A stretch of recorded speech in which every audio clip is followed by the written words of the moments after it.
کر اپنے گھروں کو جاتی ہیں، ذرا سی کوئی کھانے پینے میں کمی ہوئی، ذرا سی مال میں کمی ہوئی تو فوراً بجائے صبر کرنے کے وہ لڑائی جھگڑے کی کیفیت پیدا کرنے کی کوشش کرتی ہیں، بلکہ یہاں تک ہو جاتا ہے ہائے اللہ ہم تو کس گھر میں آ کے پھنس گئے، مطلب وہ تو اس کا شوہر تو اتنا کماتا ہے اور تم تو جو ہے وہ میں صحیح طور سے باقاعدہ کمپیئر کیا جاتا ہے اور یہ کہا جاتا ہے کہ جی تو نے مجھے دیا کیا ہے آج تک، حالانکہ وہ شوہر جو بیچارہ اس کے لیے کماتا ہے کھلاتا ہے، کوئی کمی تقصیر ہوئی تو اسے صبر اختیار کرنا چاہیے اور اللہ تبارک و تعالیٰ کا شکر ادا کرنا چاہیے۔ اگر ان کی اس سیرت کے پہلو پر عمل کیا جائے تو گھر میں بجائے لڑائی جھگڑے کے انشاءاللہ ہنسی خوشی زندگی بسر کر سکتی ہے۔ دوسرا یہ ہے کہ شرم و حیا، اب آپ دیکھیں کہ شرم و حیا ایک ایسا پہلو ہے کہ سیدہ فاطمہ رضی اللہ تعالی عنہا پوری زندگی اس پر کاربند رہی، یہاں تک کہ ایک مرتبہ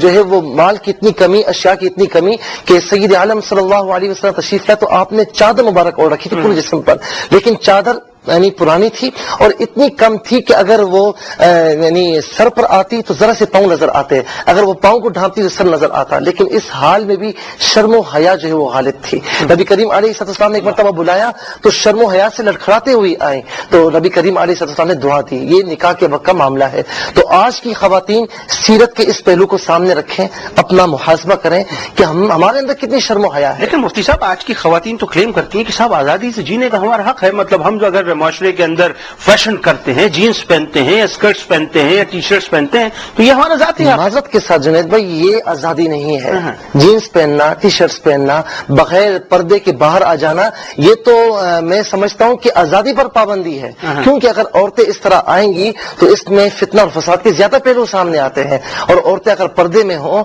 تو اس میں فتنہ فساد کا کوئی پہلو نہیں ہوتا، بے حیائی، فحاشی اور یعنی کا کوئی پہلو سامنے نہیں آتا۔ اچھا مفتی صاحب یہ کیوں کلیم ہوتا ہے کہ ہمیں زندگی گزارنے کا حق ہے، ہم آزادی کے ساتھ زندگی گزاریں گے؟ ٹھیک ہے وہ دور تھا اور وہ یہ تمام مثالیں ہمارے سامنے موجود ہیں، لیکن معاذ اللہ وہ تو ڈینائی کہ اب وہ کہتے ہیں جی بیکورڈ قسم کے وہ لوگ ہیں جو ہمیں تلقین کرتے ہیں کہ اس طرح کی جو مطلب سیرت ہے اس پر عمل کیا جائے۔